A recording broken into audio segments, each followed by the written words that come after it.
All right, Derek, would you like to introduce yourself to the people on the panel and people that are listening to this podcast as of now? Sure.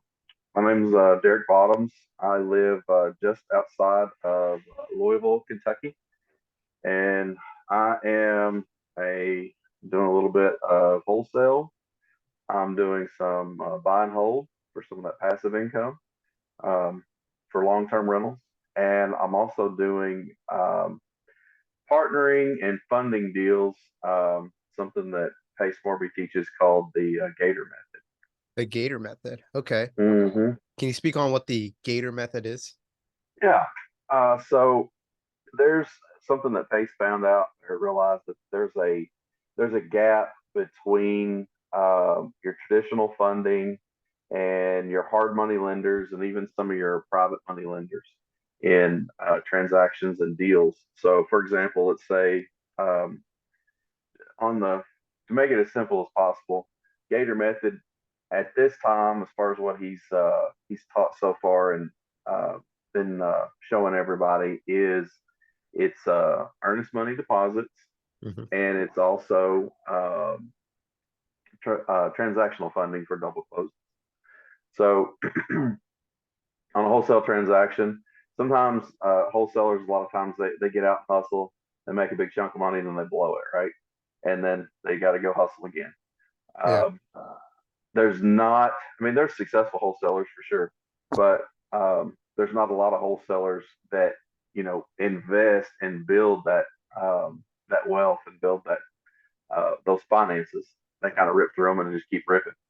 So a lot of times you'll get in a deal, and if a buyer it requests and is kind of pushing you for an earnest money deposit of say $2,000, and you could substantially make 10 or 15,000 on that deal, um, but they've got to have the 2,000 up front to get it. Otherwise, they don't get it. They don't get the money in the back. So they could bring that to me.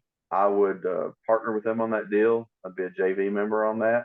Hmm. I would bring the money. That would be what I would bring to the table transaction, and then I would charge just a flat fee. That's not a percentage. It's just a flat. And the reason he calls it Gator Yeah. is because he's talking about he wants you to get chunks. You get in there, you're in and out. It's all handled within escrow, within the title company. We've got specific documents to help protect us and lower the risk. And so you get in there and you get a big chunk and move on. Now, is this only with wholesalers? No, it's with anybody. Okay. Nice. You can do it with And anybody. for someone to do this, what kind of legal things do they need to have? Um, or do they just need to speak with an attorney about this all along? If somebody wanted to do what I'm doing, or somebody Yeah. wanted to work with me, Do the Gator method, I guess. Uh, it would be it would be risky for someone to try to do the Gator method without joining that training. And I'm not promoting the training in any way. I'm not saying it's a bad thing. I'm not promoting it right now. But it's going to be risky because you're not going to have the documentation to help protect your funds. Um, I mean, you don't have to always have the guardrails up. As you're going through and doing things, you could always just take off and give it a shot on your own and hope for the best. Just kind of sail through it. But without that documentation and without, there's a lot to it. Like, it's not just, oh, hey, here's $2,000 and let me know when that deal closes. Like, you don't necessarily have to completely underwrite the deal, but you need to look at all the numbers, you look at all the details, you look at the contract, you go through the contract top to bottom, Mhm. um, you look at the exit strategy, you look at how viable that is. I've uh, I've evaluated, I don't know, probably 10 to 15 of these opportunities, and there's not a lot of them. Of those 10 to 15, there's very few of them that were actual, like, either real deals or like made any sense whatsoever.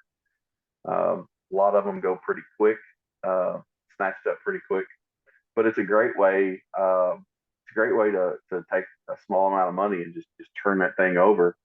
It could be with your transactional funding. There's a lot larger numbers there for a double close. That could just be for 24 hours. So somebody Mm. might need $100,000 for 24 hours. Okay. Uh, So you turn that over quick, you know, Nice. out very, very short periods of time. And you're But quick, okay. yeah, and that's the idea is, get those chunks, man. Get in there and chomp and get out. And a lot of people are probably wondering, like, when you were growing up, right? Did you always want to do real estate? Like, how did that come about? Um, I had probably the first thing that ever appealed to me on real estate. I can remember back when I was, I don't know, probably 17 or 18 years old, and trying to understand how the foreclosure auctions work, the sheriff's auction.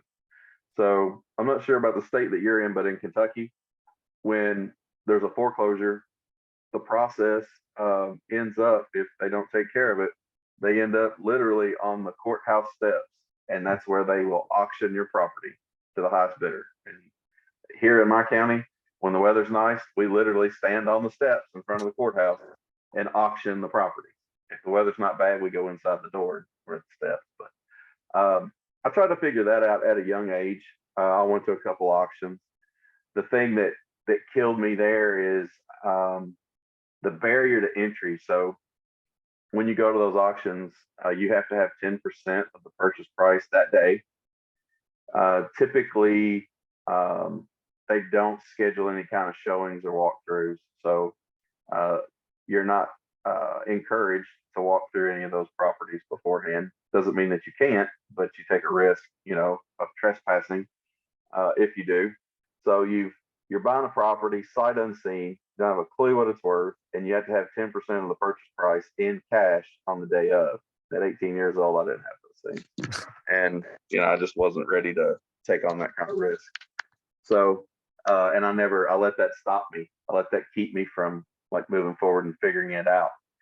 Um, I've been in the IT industry as a software project manager. That's been my career, and I think as far as my foray into real estate, a friend of mine that I worked with, the programmer, he was telling me about um, this movement called it's called FIRE, Financial Independence, Retire Early. It's kind of Yeah. a community. There's a lot of different people in that community, and a lot of different methods and strategies. So he told me about this podcast. I started listening, started checking it out. They had a guy on the podcast called Coach Carson. Coach Carson is a real estate guy, and he does a lot of buy and hold. He did some bird dogging when he was in college, and then ended up like figuring out how to partner with somebody and buy and hold himself. Started listening to his podcast, like going down that rabbit hole, right? Hmm. And then I think he had Max Maxwell on one day. Max Maxwell's a huge wholesaler in North Carolina. Yeah. And so I started listening to Max's podcast, and then that opened the world up to me to wholesaling. I did a lot of YouTube University and a lot of listening to podcasts, watching stuff on YouTube, videos, trying to kind of figure some of the stuff out. And then I think I owned my own house since 2005. And then in 2018, I tried tried to buy a short sale that was actually listed on market. The owner was still in it. They had not foreclosed. And before it got to foreclosure, she requested a short sale, went through that process. It got listed with an agent. So it was on market. And we tried for about 6 months to buy the house. It was ridiculous. Was not successful, and ended up I'd had an inspection done and found a lot of things on the inspection, and sent that into the bank, and they're like, well, you get a bunch of contractors in there and get us some quotes, and then we'll talk. Like, okay. So you got contractors in there. They came back with like $100,000, which was probably pretty Wow. high. It Wow. was really high. Yeah. I mean, it needs some work, but and this is pre-COVID numbers too, before things crazy on cost. So I sent them all the receipts, and I'm like, look, give me I don't know, it was a $60,000 or $70,000 price reduction, and here's all these $100,000 worth of receipts or quotes. estimates. And they said, well, thanks for doing all that and spending all your time. They said, but tell you what, I know you've already paid for an inspection and you spent time up there doing all that, getting these contractors in, but why don't you go ahead, pay somebody to come and do an appraisal? And then once we get that appraisal back, we might accept that as an offer. So we might sell it to you for that. I'm like, no, I've already spent a bunch of time and a bunch of money, and you want me to pay more and do it on a might or a maybe. I'm like, nah, I'm good. So I walked away from that. It did end up selling for about 20,000 less than what I had it under contract for, and it's a super nice house. But anyway, learned some lessons on that. I learned something on everything I do. Every deal I do, everything I do in real estate, I learned some lessons.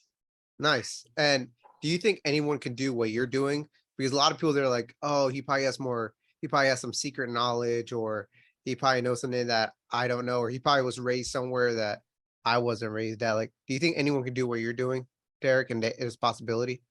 Absolutely. Everything you just said, everything you said in there, it all comes back to mindset.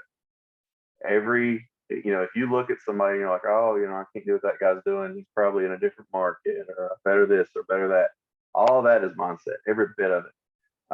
Even back when I said I was 18, I had a mindset issue because I let that barrier, that 10%, that money barrier, I let that stop me.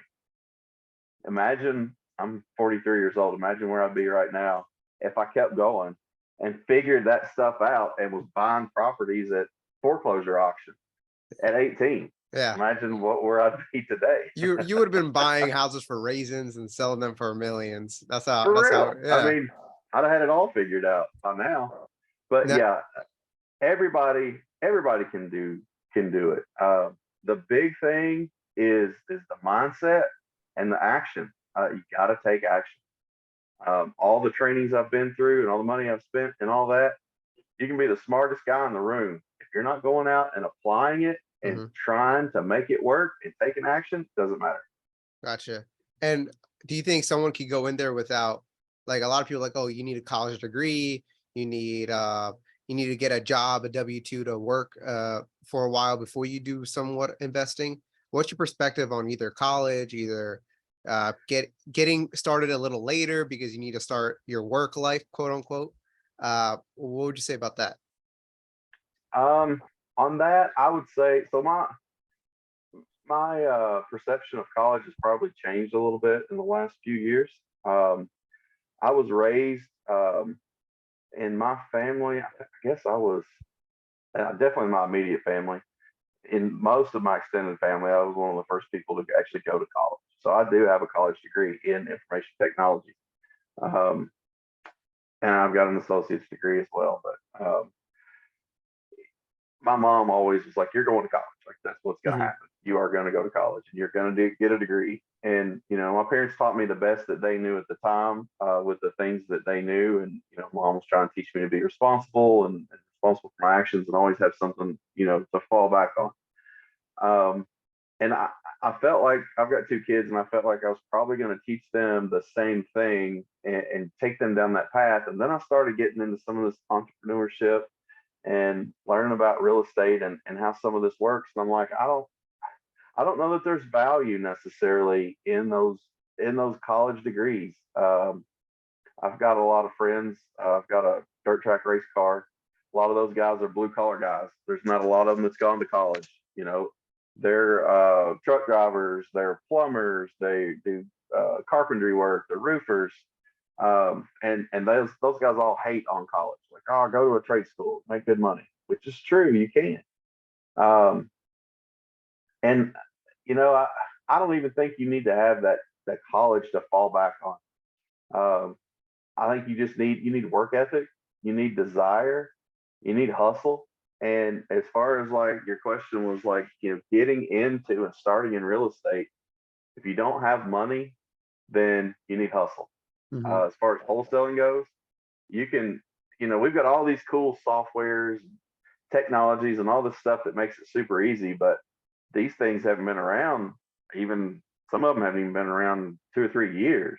4 or 5 years ago, that stuff didn't exist. Yeah. It's a pen and a paper, and you drive around and you write this stuff down and then figure it out. Um, you don't have to have money, but you got to have hustle. You don't have money. Yeah. If you got money, you can invest the money. You still got to be smart there. But it's about taking action and, like I say, just hustling. I'm in Pace Morby sub 2, and biggest thing that he teaches all the time, he'll tell people, he's like, oh, the mentorship's shut down, you can't join sub 2. And he's like, well, what you can do is you can squad up with one of my members and do a deal together. And so people will reach out to me a lot, like, oh, you're in sub 2, how do you like it? It's great. Like, it's the greatest mentorship on the planet. We have a community and a support system that is second to none, like none. It's ridiculous. I'm like, oh, should I join? I'm like, no, you need to go find a deal and you need to call me and we'll work together. I can teach you this stuff. I can't give you the contracts. I took an oath, swore an oath that I wouldn't do that. But if you bring me a deal, we'll work together. I can teach you the stuff. I can teach you how to do it. Now, for those that are like, let's say, trying to get into wholesaling, Mhm. what worked out for you the most? Either software or was it mailing, calling? Like what helps you out the most? So last year, we were talking a little bit about like how I got to where I am and how I got into real estate. Uh, after that deal, the short sale fell apart. That was the end of 2018. I think it might have been the next year. I was looking for off market deals, trying to find something. I put some offers in, they weren't accepted. And I found some off market deals, but I didn't know how to reach out and I didn't know how to get in touch with them. I didn't know what to do. And then at the end of 2019, I joined Max Maxwell's One Deal Away program. He's got a mentorship that I joined, and I think it's a lifetime mentorship. And I started trying to learn their process. And they had everything laid out, had all the software, all the costs, everything to do, how to do it, all the scripts, had all the stuff. You just had to take action, just put it in play. Then COVID hit, and I stopped. I was like, oh, what's going to happen? You can't go see people. You can't talk. You can't do this. You can't do that. So I quit, which is the stupidest thing I'd ever done, because that was the point where you had your properties were priced super cheap and then they went super high. I mean, you'd have made a ton of money if you'd have had deals right then. And I stopped. I just quit. Um, so anyway, what was your question? I was leading up to it along the way Yeah. there. So as a wholesaler, what worked out you the most? Either Software. mailing, Yeah. software, what? Okay, so after the Max Maxwell thing and after COVID and that stuff kind of settled out, there was a local wholesaler here in Louisville. His name's Rick Boyd, and he started kind of figuring out a mentorship program. And one of the things that Rick was doing, he's like, I want to teach you guys how to do what I do. And so the bread and butter of his operation is cold calling. And so he would be like, look, you gotta get this dollar and you gotta get these softwares and you gotta be cold calling people, right? And every week we'd come in and we'd have our accountability calls and he'd be like, what do you got going on? What do you got in the pipeline? Mhm. And I'd be like, oh well, I got this one lead from this one thing. One lead? What are you talking about? He's like, you need to be calling people. Well, each week I'd come in the meeting and I wouldn't call nobody. I was busy. I got a million things going on. Wife, kids. I've got activities. They've got activities. It's constant. I'm not going to go to work all day and then sit on the phone and cold call people for 5 hours a night. One of the things I learned that Rick taught me there, and I guess I taught him too. He's like, well, Derek, if you're not going to cold call, you got to get leads coming. You're not going to get money if you don't have leads. So he's like, you need to drive for dollars. So I wouldn't do that either. Especially this time of year, once time changes, you get off work and it's already dark. How are you going to drive for dollars in the dark? Yeah. So I tried to hire somebody to drive for dollars for me. Couldn't find anybody. They would send me like 5 or 6 properties and then they don't do it ever again. Couldn't get anybody. So then Rick's like, all right, look, dude, you're not moving. You're not doing the stuff. He's like, you've got to do something to get those leads coming. He's like, direct mail. That's what you need to do. And he's like, you need to send the direct mail out. And then when the calls come in, then they're warm. They're calling you. I'm like, okay. He's like, it costs more money. It's more expensive, but you know, that you've got to do something because you're not taking the time, so you got to pay more, right?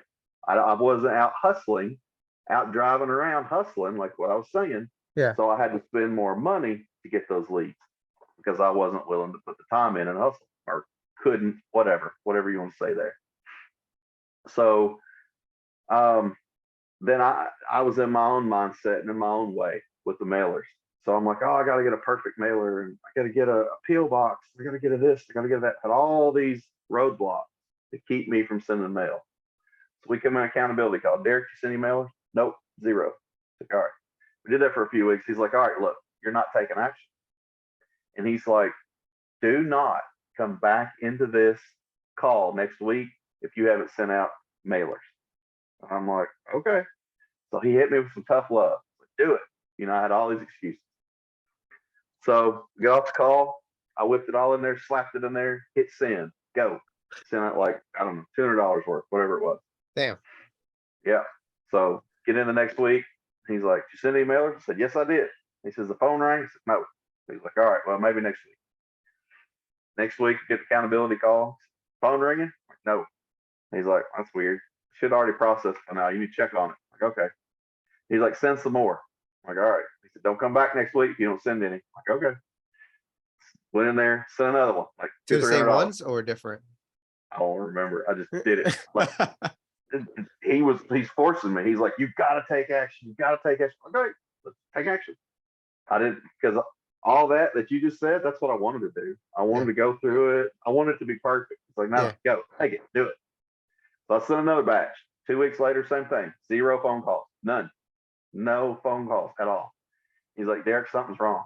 Either your phone's not working, it's shut off, something's wrong.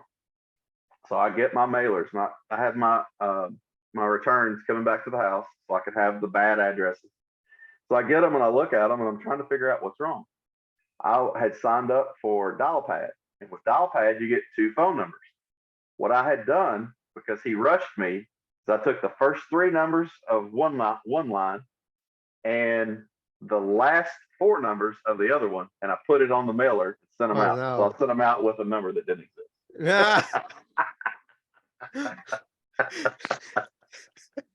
Man, that's a big lesson right there. Either $400, something right there. Just away. But I say all that to say I did keep doing some mail, and I did mail for the beginning of this year. I did it fairly consistently. What I had done, I figured out, like, he helped me back into an option that would work best for me. What I did is figured out how much money I wanted to spend each month on marketing. And then I would set my lists. We were stacking lists. So a stack list would be, you had a pre-foreclosure list, a tax lien list, a divorce list, you know, all these different motivation lists. And you put them in, we had them in batch leads at the time. And batch lets you stack, and you got a little slider and you could pull it left and right. And so you could say, give me all the ones that are on 2 lists and see how many numbers you got, you know, total. Or you could slide it up and be like, send me the ones that's on 5 lists, you know, so that's a lot of motivation, right? So we would stack them up. That way we're hitting multiple points of motivation. And then I would section those and line those up with my budget. So where I ended up, I think I had, was either like on 2 or 3 lists is where my numbers would start to dwindle. If I went from 3 to 4, my numbers would go from like 4,000 on what I was sending down to like 300. Well, 300 was like a super niche because it's a bunch of motivation factors, but it was way under what I was wanting to spend on my budget. 4,000 was too much. I didn't want to send that many. So what I did is I took the 4,000, cut it in half, and I did the first half this month and the second half next month. And so I just alternated back and forth on that list, doing the direct mail. So for those trying to do direct mail, do they just keep sending it to the same houses over and over again, or is it just one time? So you never want to do just one time on anything. You're rarely going to get any deals on the very first touch. Very rarely will you ever, no matter what your marketing strategy is. What what our approach on direct mail is, you want to do 3 times once a month. That's kind of how we do it, about once a month. You want to hit them 3 times. And then if you're not getting anything, like if you, one thing you want to do is make sure it's not bouncing back to you. When you send direct mail, some of these companies will provide you with a service where they verify it's a good address, blah, blah, blah, before they send it. But one of the properties I have is it's got a thing in it that says vacant. So the post office knows not to deliver to that box because it's empty. Well, if you try to mail me something at that address, the post office will put a sticker on it that says undeliverable, and they bounce it back. So they can't deliver it anywhere because it's vacant. So you want to keep those, take those off your list, because I had a partner that he was spending like $50 a month on ones that just kept coming back to him. And he just kept sending them. Well, that's stupid. You're just throwing money away for nothing. Yeah. So you want to keep up with your list, update it, make sure you update it and keep up, make sure it's fresh. And then you want to hit them at least 3 times once a month. And then you might wait, I don't know, a couple, 3 months, and then hit them one more time. And if all those are not working, if they're not responding, then put them into some other marketing strategy, because direct mail is not working for those people for sure. Now, for mailing, what information do you need to put in there? What makes it more attractive for people to open it up, to read it, to actually call back? Let me grab one here. I think I got one. Okay.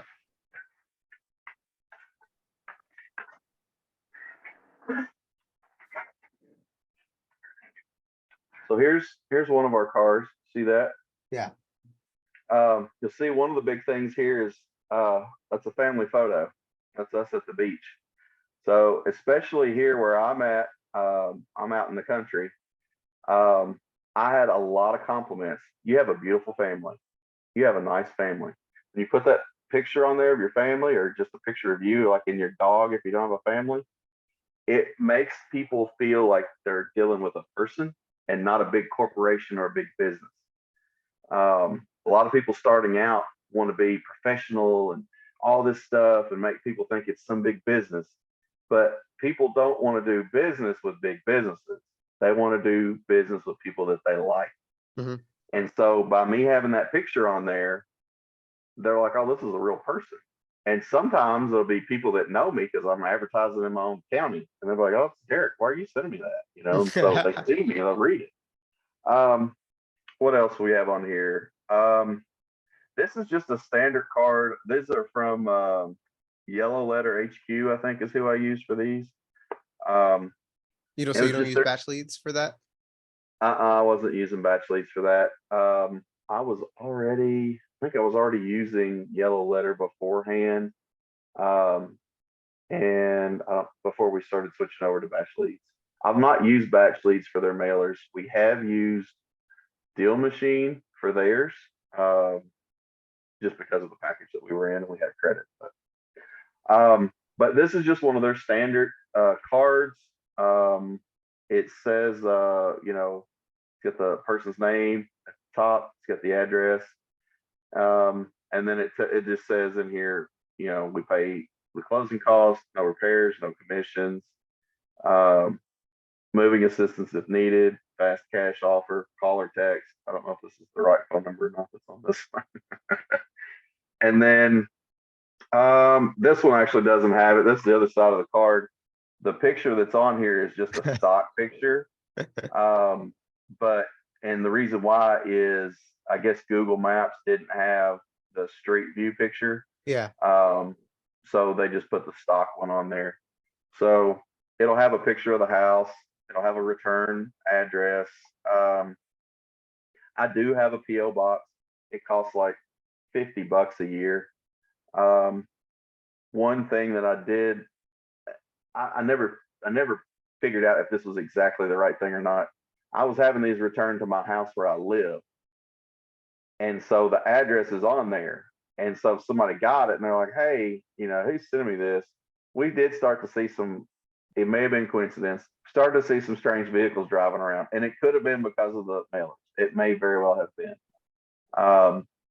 So you don't have to have a PO box. But just know that if you send those out, you are sending out your actual address, and so people may drop by and they may go knock on your door. So what are you doing? Yeah. Nobody was quite that brave, but maybe. Um, a tip that I learned that was kind of funny, and I don't know if she cared or not, but you can request a couple things with like these mail companies. Yellow Letter offers a service. I think it's like $40 for a mailer.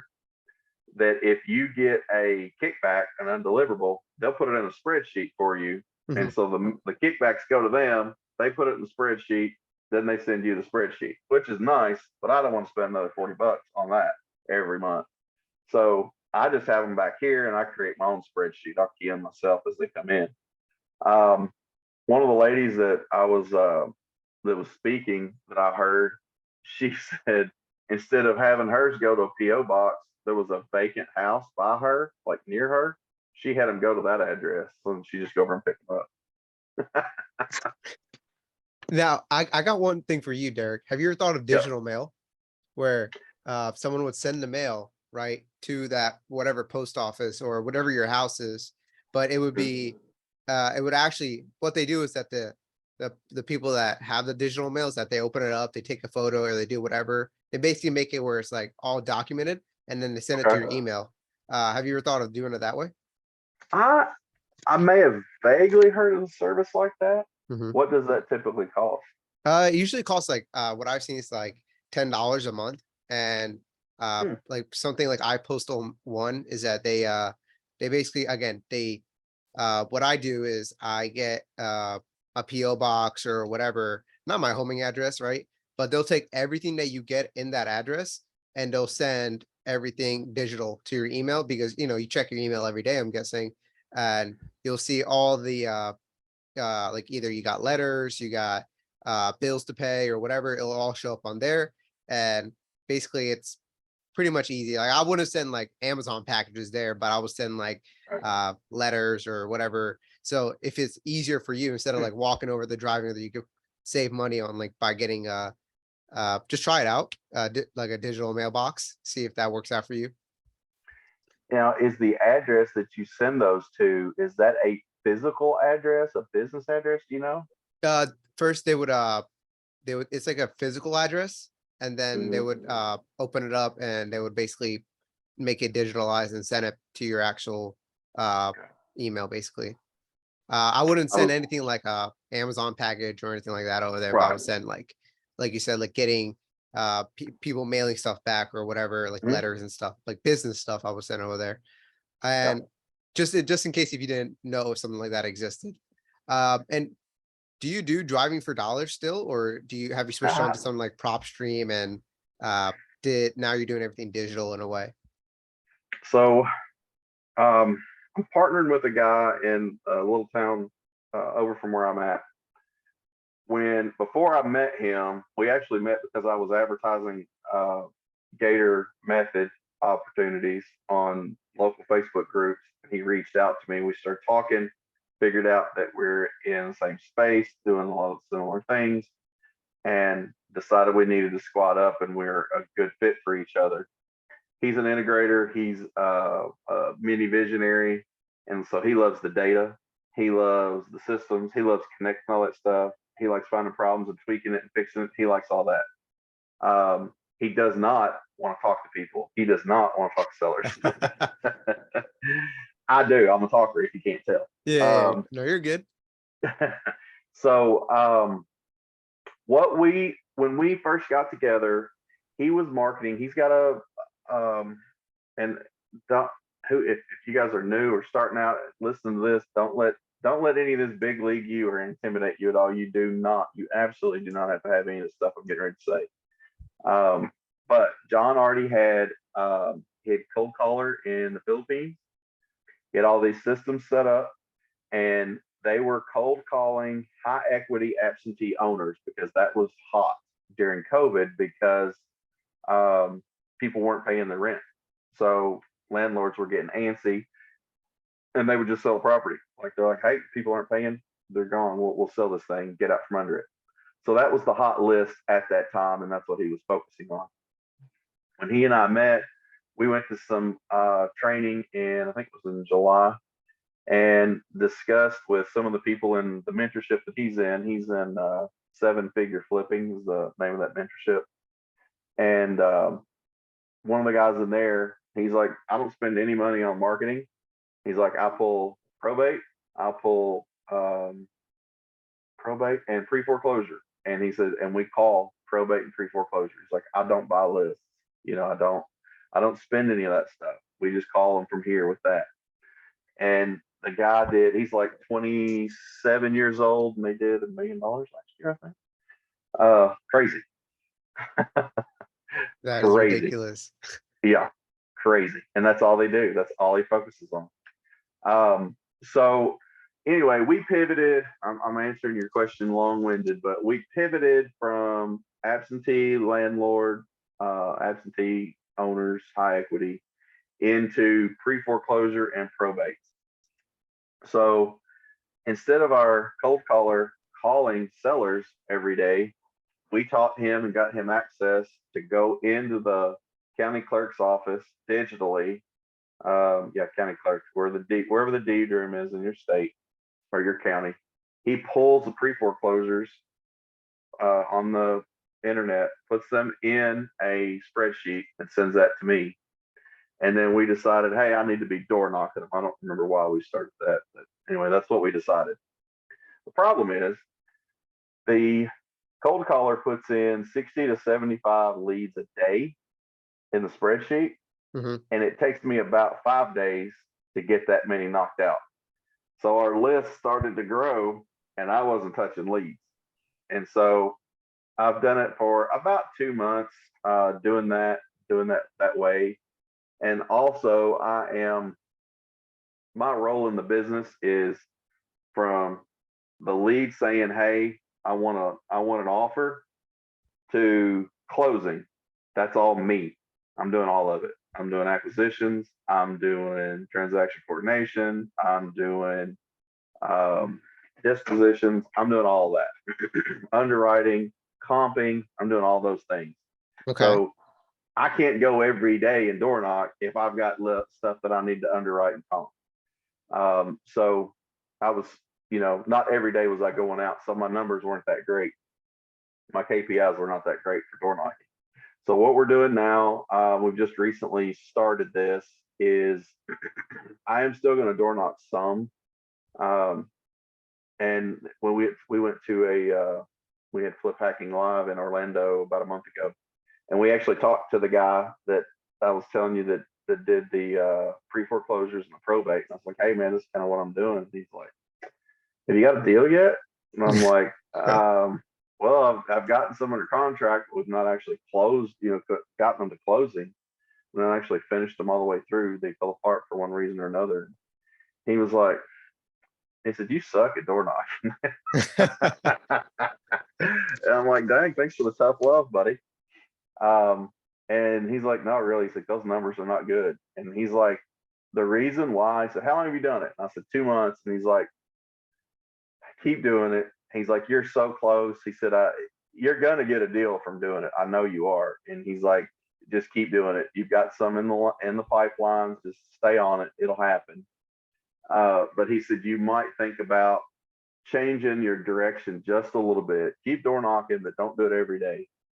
And so he said, what you need to do, problem is, so you kind of got like a lead conveyor belt is one thing that they call it. And then I think if you're a REI SIFT user, they call it Sensei Flow. It's also a very similar thing. Yeah. So this spectrum is, on one end, you've got quick and cheap. And on the other end, you've got slow and expensive. Well, or you could say slow and hard as well. Door knocking is on this end. It's very slow because you got to drive physically, and it's one of the more complicated ones, and because it's slower time. On the other end of the spectrum, if we were calling and texting these people at the beginning, I could call and text a whole lot more people during the day than I can go and knock on each other's door. So he's like, keep doing it, but you might look at, doing a little bit of Sensei Flow where I think their approach is you call or text, you touch the leads, um, 7 times in 10 days. So when the lead comes in, it's fresh. Mhm. You every day you're calling and texting, trying to get in touch with those leads. After that, after the 10 days, then they roll it off to somebody that does follow up, and their sales guys focus on the new leads that have just come in the next week. So that's what we've started to adapt.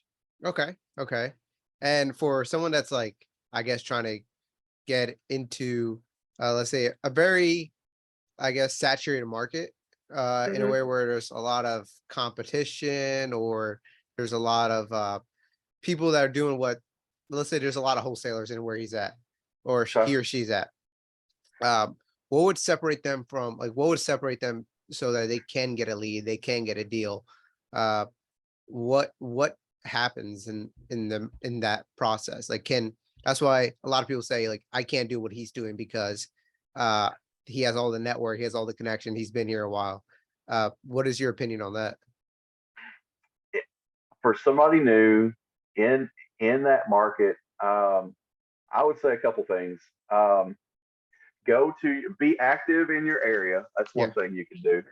Um, and most people like go find somebody to help you that's willing to work with you and partner with you and mentor you maybe. I get people all the time. I can talk about this stuff like all day long. I mean, we can talk about all the things. I can talk about most of it fairly intelligently. Hmm. The individual details of how all of it works, like going completely through each aspect, is a little different. But from a high level, we can talk forever about it. And people hear me talking about it, and they're like, "Hey, do you do mentorships? Do you train people for a fee?" And I'm like, "No, I don't. I don't have time for that." But if you get a lead, or if you got a problem or whatever, bring that to me, and we'll work together on it. Yeah. And I'll teach you while we're going through it. So I've got, I don't know, there's 2 or 3 people that call me when they have leads, like, "Hey, I don't know what to say to this guy. I'm afraid to talk to him on the phone, or he texts me real mean and whatever." And so we'll get on the phone, we'll hop on the phone call, try to chase it down.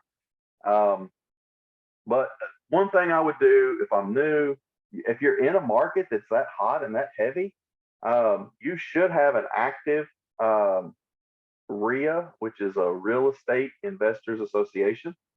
So for Kentucky, ours is it's KREIA, CREA is what ours is called. I know there's one in Ohio as well. Theirs is OREA, I think is what they call theirs.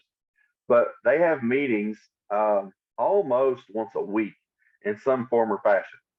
Uh, Google and look up your local RIA association meetings. You've got investors, you got wholesalers, you got bond holders, you got hard money guys, you got private money guys, you got all the people, you got Hmm. wholesalers, you got all the people that are there.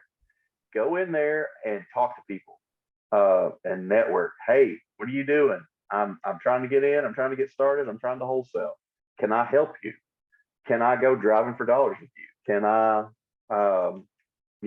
whatever with you? Can I go to a walkthrough with you just to try to learn and see how it goes?" We had a walkthrough today.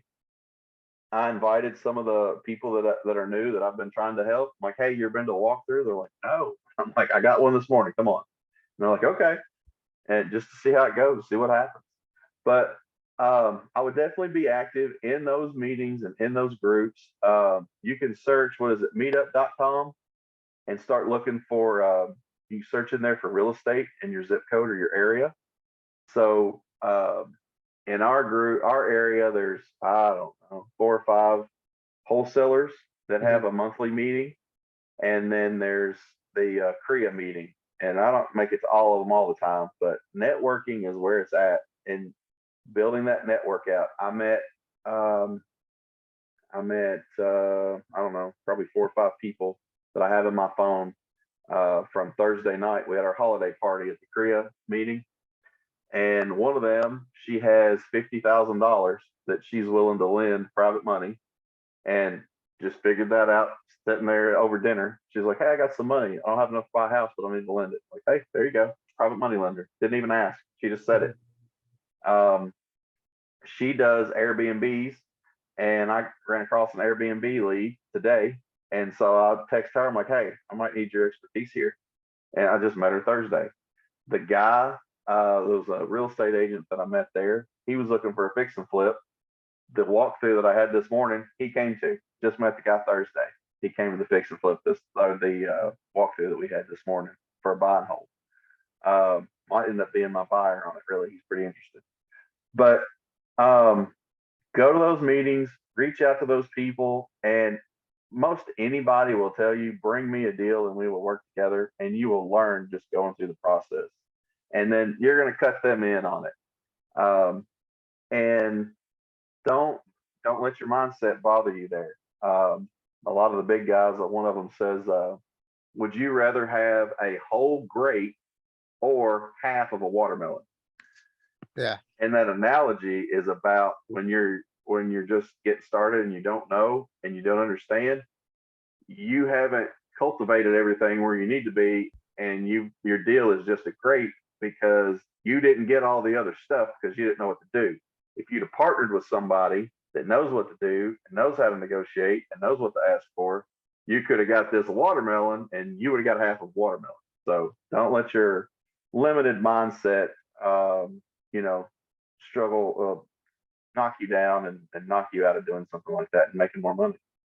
The other thing for somebody that's new in a saturated market like that, everybody's bought the list. Everybody and their grandmother has the list. So you are going to have to compete against them. But the list that can't anybody get is your driving for dollars list. Yeah. And I didn't answer your question. I started talking a lot on your last one and didn't actually answer it. You asked me about driving for dollars.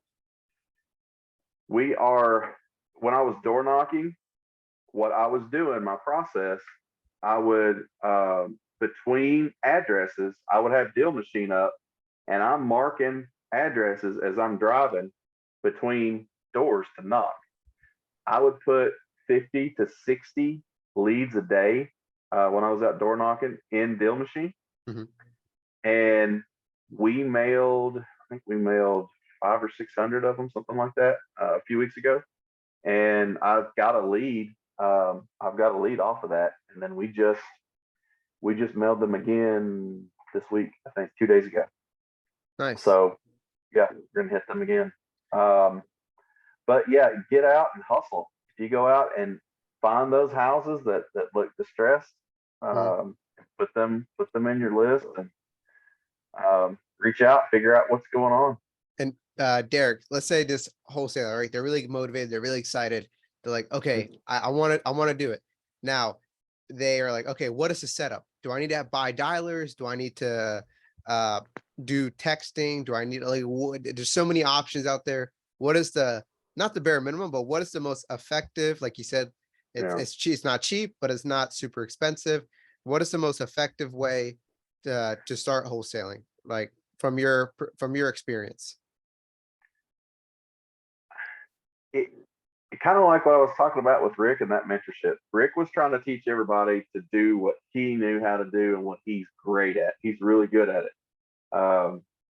This guy does a lot of deals, a whole lot. Not everybody's going to get on the phone and call people. Yeah. They're not. And not everybody's going to answer the phone when you call.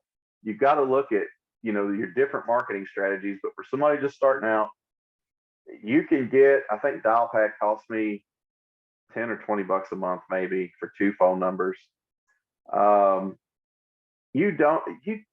To start out getting that first deal, honestly, the very first one that I wholesale is literally right out my front window. It didn't cost me anything to get the lead. We moved into this neighborhood, and the people that had built the house back in the 80s, they had gotten older and they passed away. And I knew that they'd passed, obviously, because I pay attention, whatever. And I knew their son from, just being here forever. And so I reached out to him. I followed up with this guy for 4 years. Wow. That house set with all of their stuff in it. Like, he never cleaned it out for 4 years. He'd come over occasionally. He paid the taxes on it. And he had a guy that would come and cut the grass every week. It looked nicer than my yard. And when I walked through it, it was in November. and I was sweating. I was trying to take clothes off. It was so hot in there. And they have gas, so he's paying gas bill every month to keep the heat on for 4 years. And I stayed on that guy, and he finally got to a point where he was like, okay, I'm ready to sell it. That lead cost me nothing but paying attention. That was my very first one. Make 10 grand on that deal. And you just hit him up every month? Is that what you did? I tried not to be like with him. There was maybe a little bit of an element of more of a personal side of it. I didn't want to. We didn't go out and have chicken wings and beer or nothing ever, and still haven't. But I just didn't. I didn't want to be, a pest and be too much. Yeah. So what I would do, he would he would ghost me. Like you'd call him, he wouldn't answer. You'd text him, and it would take him weeks to ever get a response. I wouldn't hit him every day. Like if this was a lead that I didn't know, like I'm gonna hammer him. I'm hammering, hammering, hammering. I didn't do that with him. You know, and really my wife understood it more than I did. His reason, that was his house, that's where he grew up, it was his home. It was emotional for him. He Yeah. wasn't ready to let his parents go, and he wasn't ready to let his childhood home go. He had to emotionally deal with it. Hammering him wouldn't have made any difference because emotionally his why didn't change. His why was he wasn't ready yet till he was ready, and that's what he called me when he was ready. And so I'd bug him every now and again, and you know, sometimes I'd see him over there, and I'd try to get an excuse to go outside and talk to him. But as far as just starting out, you got to figure out what you're going to do. If you want to do it on the cheap, drive for dollars. You can get. I like PropStream. I really do like PropStream. They have a driving for dollars function. As far as usability, I don't think it's as great. It's as good as Deal Machine, but my PropStream is almost my go-to. If you told me an address right now, the first thing I'm going to do is probably put it in PropStream. Probably. It may be Google, but if it's not, it's PropStream. Mhm. So you can get a double whammy there, is what I'm saying. You can pay for PropStream and have its driving for dollars capabilities. That's driving for dollars is going to be your quickest way to a deal because it's distressed. There's something going on, and it's exclusive. You may not have to be fighting with anybody, compete with anybody because not everybody knows it's there. And then you don't have to be fancy. We got caught up in it, and I got caught up in it. It's easy to do. My W-2 job paid pretty well, so we were talking about you either have time or you have money. Well, I didn't have time to go do all this stuff, so I had to spend money to do it. And direct mail is expensive. It's $50 a letter, but it's effective. The problem with direct mail is you're most likely won't get one deal this month if you send it out. You might get that deal 6 months from now. It may take a while. My first single family home that I bought and kept, I need to go back and look because I tell this story, but I don't know when I sent it. She was in one of my early campaigns. She kept the card on her refrigerator because she thought she might want to sell at some point, but emotionally she wasn't quite ready yet. And once she got there, she got the card off the refrigerator and called me. So I bought my first single family from my buy and hold from direct mail. But it took months, months and months and months. You had to be dedicated to it. I don't know how many times I mailed her. I can look that up too, but I need to go back and see. But if you don't even have to have a dialer. Talking about dollars, dial it by hand. There used not be such thing as dialers. Get you a Google Voice number. I would probably suggest not using your cell phone, just your regular cell phone number, but get you a Google Voice number for free. Get out driving for dollars. Make you a list. And then call them and text them. Just say, hey, I'll buy your house. Nice. And what about getting better at sales or negotiating or even like just cold calling? How would one get better? Is there anything you would recommend? So the first thing you're going to have on the phone and those type of things is you got to break through that nervousness. You got to break through the anxiety, because everybody gets it. It's like stage fright. Everybody gets it. You Yeah. just have to do it enough. You have to do it enough to break through it. You got to look at it like it's it's not the only deal, and there's probably very little things that you could say to screw it up so bad that they would never talk to you again if they were going to sell their house. So it, you can't mess up. It's okay. Everybody's worried about messing up. Just mess up. Just do it. And a lot of that stuff, there's some, you can get on YouTube and pick some of that stuff up. YouTube, a lot of times, is for entertainment. Get with, as far as sales stuff, try to think of the cheapest way to do it and not spend a bunch of money. Sub two's they've got a morning and a nightly dial every day where you can work on it and hone your skills. I tell you what you can do. You can do this. There's a book called Never Split the Difference with Chris Voss. Good book. Chris is awesome. He is a fantastic negotiator.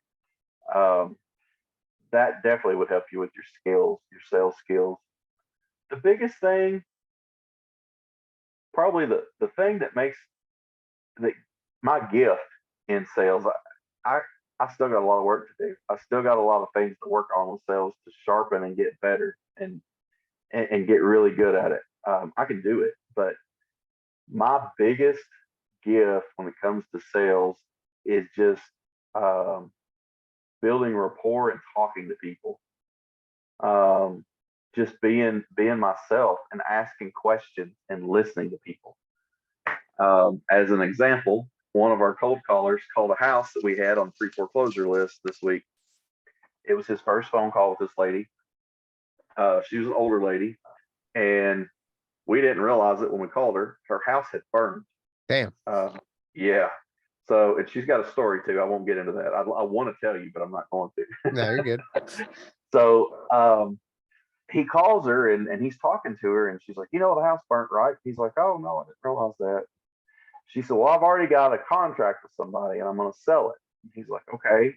And he said, well, tell me what price you've got it under contract at, and maybe we can beat it. And she said, I don't feel comfortable telling you that. I'm not going to tell you that. And so we got off the phone. The next day we had just a little touch point huddle call. And in that call, he said, Derek, I don't know what to say to her to get that price. I know you guys need me to get that price. He said, I don't know what to say to her to get it. And I'm like, Mark, it was the first call, dude. And I mean, you didn't have her talking. You didn't have her in her feelings or any of that stuff. So she's probably not going to tell you. She don't know who you are. She don't know what you're about. And I'm like, so probably not going to happen. I went that night, or the night before that, anyway, whatever, and looked at it. And actually, I got some pictures of it. I didn't get in it because they've got it all boarded up, but it's burnt for sure. But did check it out, know what we're working with. And I called her the next day and got her on the phone, and I did a little research. The house was listed in July, and then now it's burned. And she's got it for sale, like not on the MLS, obviously. She's still the wholesaler or investor. So I called her, and I called her name or whatever. We'll just call her, I don't know, Janice.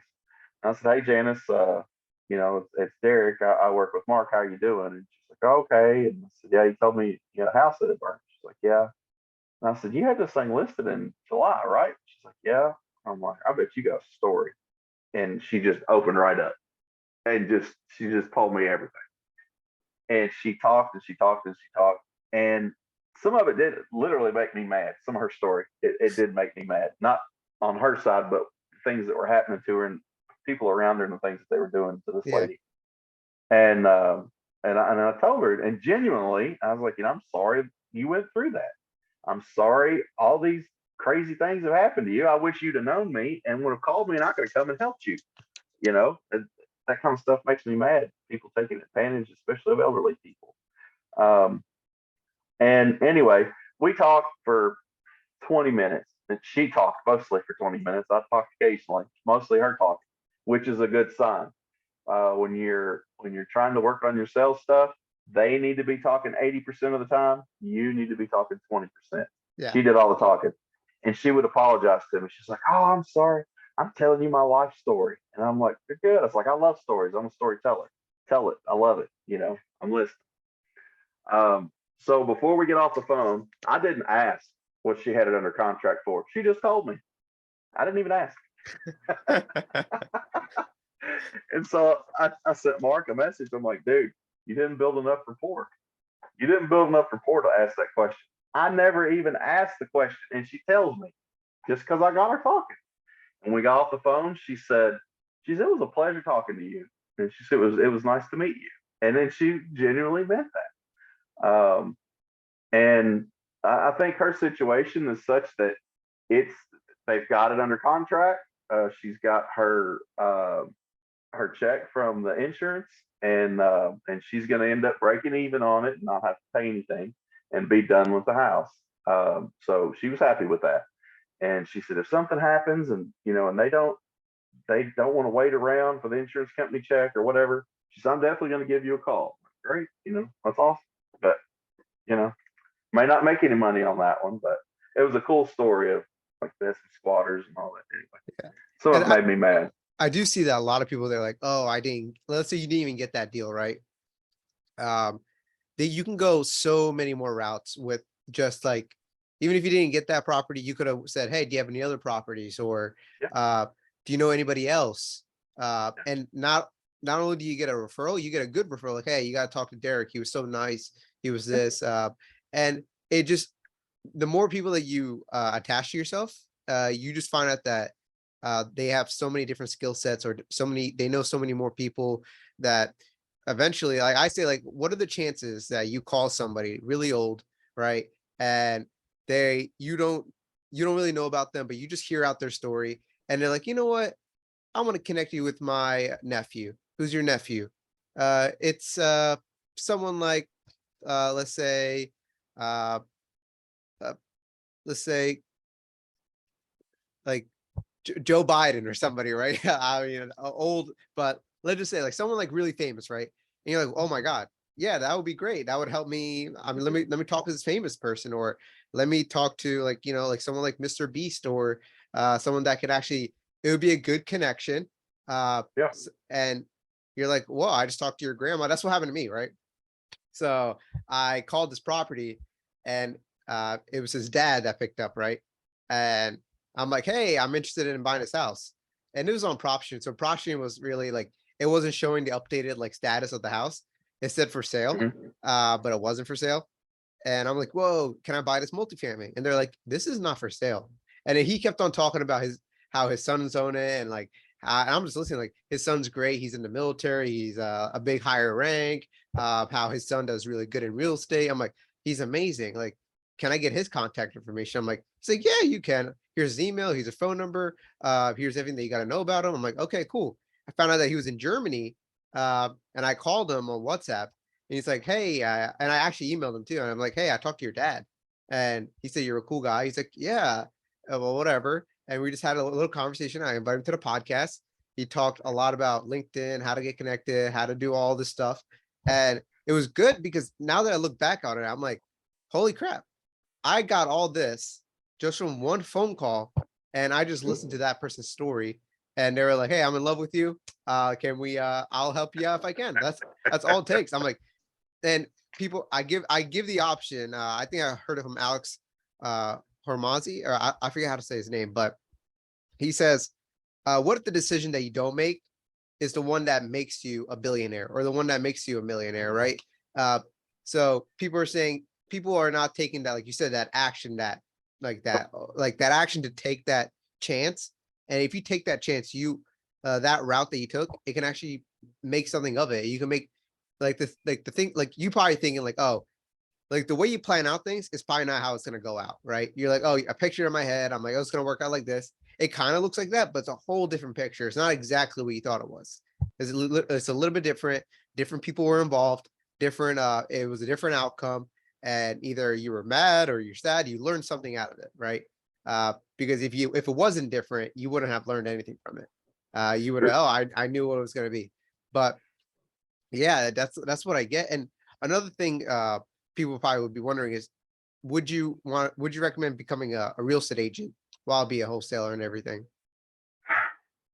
You know, I've been struggling with that one lately. Hmm. Um, it's you have to have a real estate agent in your corner. You need a killer real estate agent on your team, whether it's you or someone else. My wife's actually an agent, so she helps as far as that goes.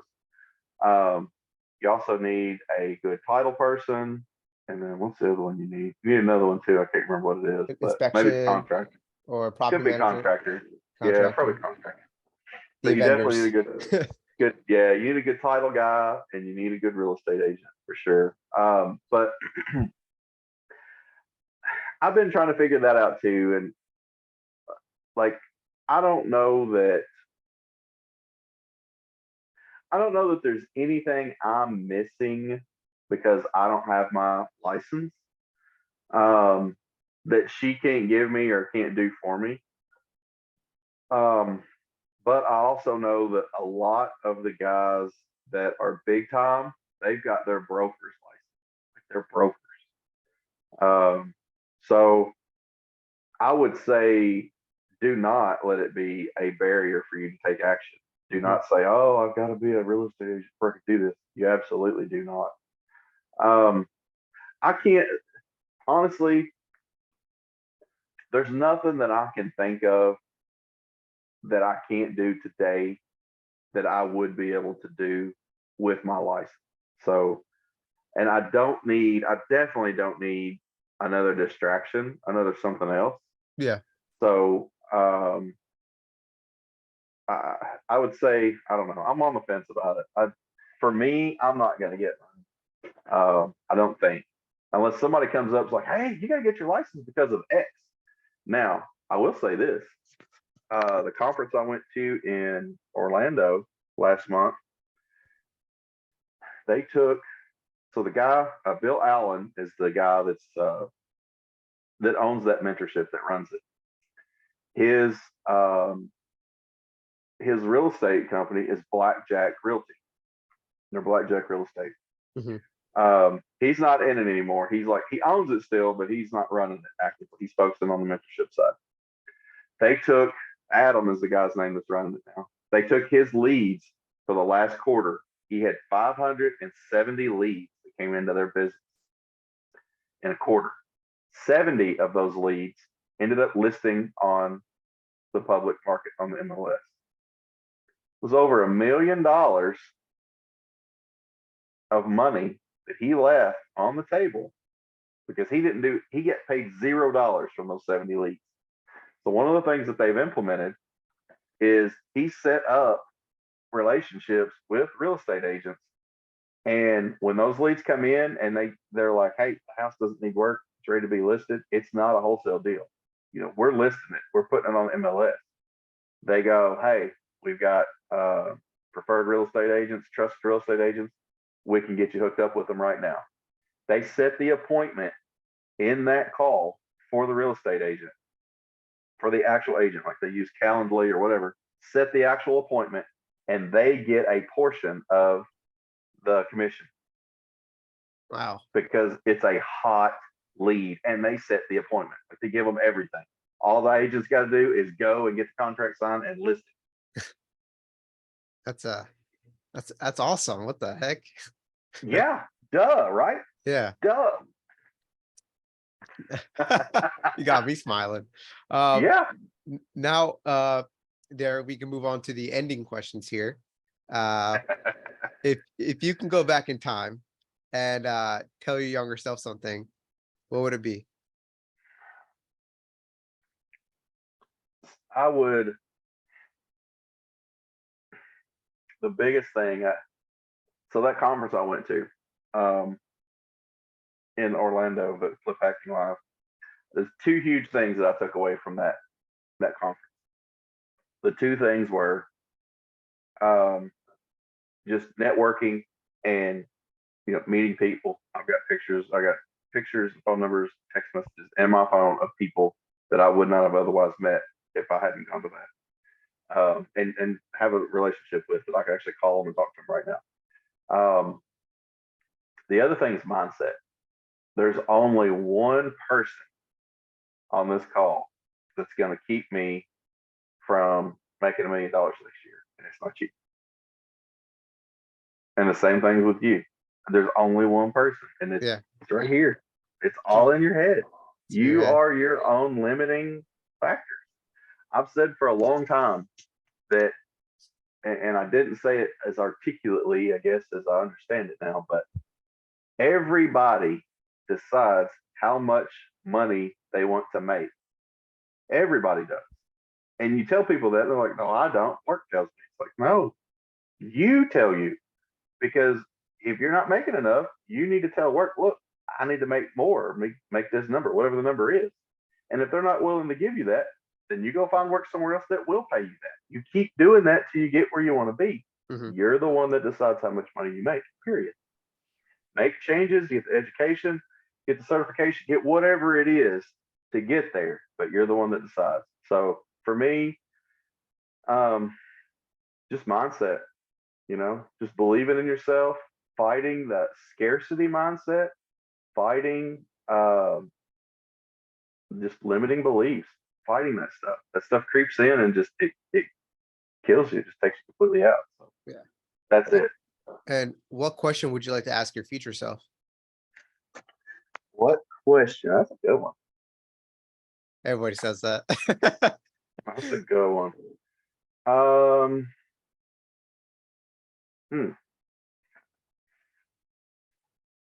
I would. That's kind of similar. I was gonna say I would ask myself.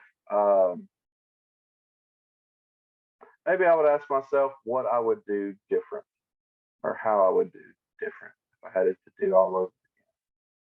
Knowing what I know now, what I do different. Yeah.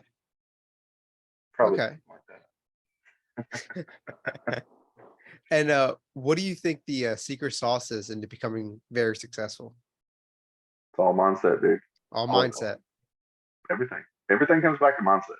Yeah. Doesn't matter what you know, doesn't matter how much money you have, doesn't matter how much hustle you have. Mindset trumps all of it. And is there a quote that you live by? Oh gosh. I've got a lot of different quotes. It's not a very positive one necessarily, but one that I like to say a lot is buyers are liars and sellers are worse. Hell yeah. Now, for those that don't understand that quote, can you explain it? Yeah. So as you're going through these deals, well, here's the very first multifamily or single family home that I bought.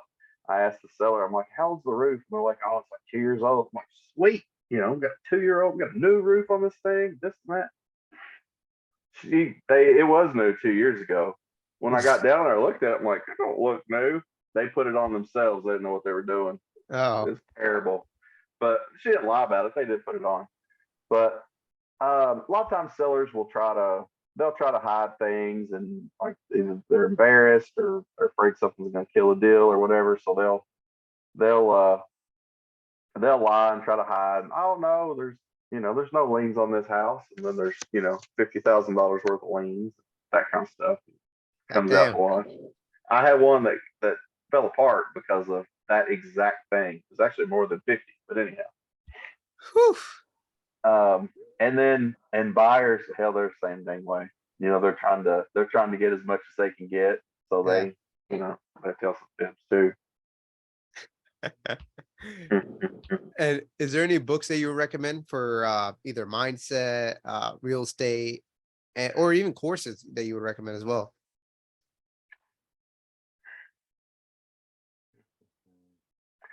I mean, you can't beat the community that's in sub 2. I mean, you really can't. Pace is a salesman. He's back and forth on that. Community in sub 2 is fantastic. It's awesome. Really awesome. Book wise, um, Think and Grow Rich. That's a good one. Hmm. Like that's an old one, but it's a good one. Chris Voss's book, Never Split the Difference. That's a really good one. Um, Rocket Fuel. I mean, it's not for new people necessarily, but Rocket Fuel. Once you get to the point where you're trying to scale and grow, that's a good one. Is that the same thing Uh, is that the same author from Traction?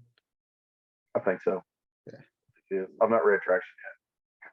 Not read Traction. Profit First is also a good one for small Yeah. business. Hmm. That's a very, very good one. Once you start making money. Oh, I lost the question. Got dark in And here. the last two questions here is, what would you like to tell your child, right? Let's say they look back, right? You're somewhat really old, Mhm. and they're like, oh, Daddy, you did a podcast. Let me hear about this. What would you like to tell them in their future? Tell them in their future. I would tell them that uh, that I love them. I would tell them. I would tell them when I tell them every night before I go to bed. And it's funny. You get those. You ever see those things where it's like, you know, you ask your kids, these questions. How old is Dad? What's Dad do for a living? And all that kind of stuff. Yeah. Well, one of them, when you ask them, I did one of these with them, and it said, "What's your parents always say to you, or what's your dad always say to you?" I listened to, I don't know where I got this. It might have been from Joe McGee Ministries. Like he's a preacher, and he said something that he told his kids every night before bed. He would say, "I'm proud of you. I believe in you, and I love you." And he would say it every night. And so when you ask my kids and they take that little quiz and say, "What's something Dad always says to you?" And that's what both of them say. So I say it every night. Aw, So that's what I say. you're such a good dad. I try, man. I try. And finally, how can people reach out to you uh, in any way? I'm on Instagram. You can get me there, and then we can go off of that. It's W Derek Bottoms, Mhm. DEREKBOTTOMS. Okay. W Derek Bottoms. So hit And me on I. Good. sorry, and how can they give value back To me or to the community here? to you? To me, bring a deal and let's work a deal together. There you You go. know.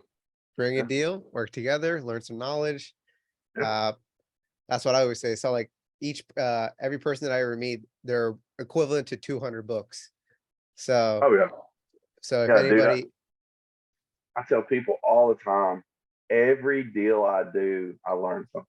Every single one, even if it looks like another one, I still learn something. Every single one. The real estate is so complex, and there's so many facets to it and angles, and there's just so much. You can't know it all, and it's just, I don't know. There's I learn stuff on everything. Every time I have one, I get a little better. well, Derek, you're amazing. I love your energy. Uh, Probably number one dad in the world, I guess. All those trophies in the back. What are those trophies in the back? Those are, I've got a dirt track race car. Oh, Yeah, so I've got a dirt crate late model is what it's called, and so those are from racing. And I got my sub two. There it is. You can see a little bit. I got my sub two light there. My daughter got that for me today. She actually found that for me. Little piece sub two thing. But yeah, that's my trophies from racing. nice. I like that. Yeah. Okay. Well, it's great having you here and best wishes. And it was actually the first time we ever talked to each other. So, and you're amazing. Yeah. If you're ever in North Carolina, uh, come my way. I would like to give you a cup of Okay. coffee or something. Yeah. Just let Yeah, me for know when sure. you're What on the part? road. What part of North Fayetteville. Carolina are you in? Fayetteville. Fayetteville. Yeah. Okay. I'm I Fort got some Bragg family area. down there actually. You guys a family down there? Okay. Yep. Let me know if you need any help with them. I'll definitely try my best to help them out. All right. If you Sure. need like an errand or anything. All right.